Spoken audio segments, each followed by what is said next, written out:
বাংলা বছরের শেষ দিনে চৈত্র সংক্রান্তি উপলক্ষে শান্তিনিকেতনের কঙ্কালীতলা সতীপীঠে ভক্তদের ঢল নেমেছে। পুরাণ মতে মা সতীর কাঁখ বা কঙ্কাল এই পীঠস্থানে পতিত হয়েছিল।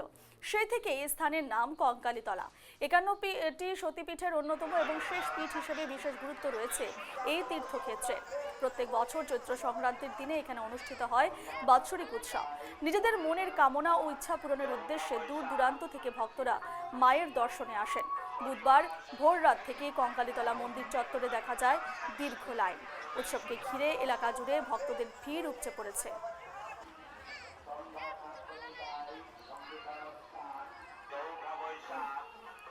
আমি অনামিকা দাস। আমি এসেছি বোলপুর শান্তিনিকেতন থেকে।